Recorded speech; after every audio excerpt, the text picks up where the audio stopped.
Hi, everyone. I am really grateful to have this opportunity to share with you some reflections regarding what makes a good facilitator. So, I've watched the videos that you've posted, and I'm really grateful for them. And I have been thinking about what else could I add? And I started thinking about my experience in the classroom this past year. And one of the challenges I faced is I would notice that my students were not, they were there, but they were not present.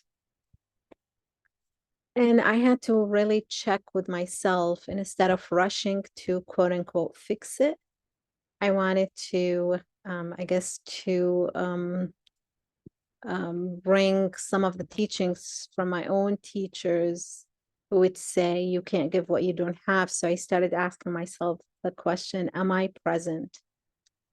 And it's been a journey. And of course, I'm present, I'm there, but is my heart there?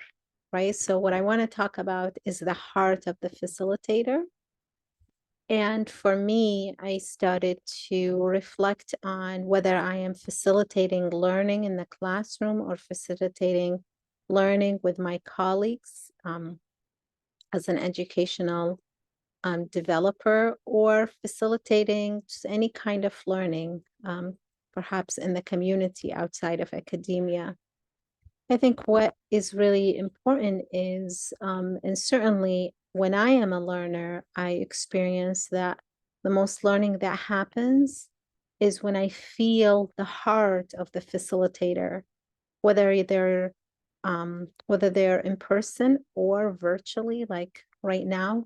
There's something about we are feeling beings. So we're able to feel and connect with the heart of people, even when they are not in the same room as us, even when they are virtual. And so I began to just reflect on when does the most learning happen for me? And oftentimes it is when I feel connected to the heart of the facilitator or the teacher or the mentor. What would that mean for me as a facilitator?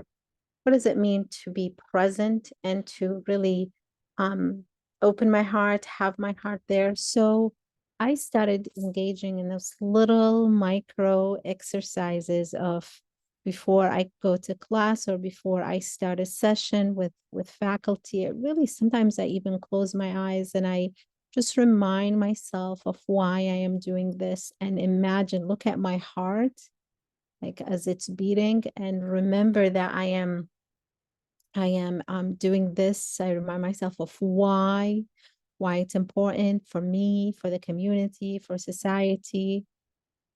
And so constantly, and then even throughout the webinar or throughout the lecture, throughout, I'm reminding myself to for my heart to be grounded, to be still. And then I think it's really important to remember and to keep in mind and keep in heart the heart of the audience. So I know it's important to get to know the audience, to entertain them, to engage them, all of those things, and also to keep their hearts in mind. So sometimes, I'm thinking of, for example, when we started in STEM education, talking about active learning, talking about ungrading. Some of these things are really new to some faculty members, a lot of faculty members. And I think sometimes I remember a faculty member telling me, you mean I've been doing all this years, I've been doing it wrong?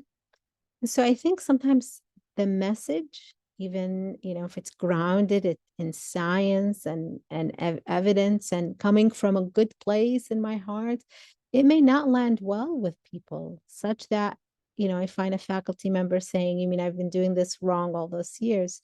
And so, in addition to checking with my heart to make sure I'm present and I'm intentional and I'm connecting with the audience, I also keep their heart in mind. How can I guard their hearts? And I think This is going to be different for different people. There isn't a one size fits all of what it means to be present and to be intentional about connecting your hearts with the hearts of others. I think it's important, at least for me, to and this is what I've been sitting with and imagining and working with. So with that, I thank you and I look forward. I'm really grateful to be part of this community, and I look forward to being in company with some and all of you. Thank you.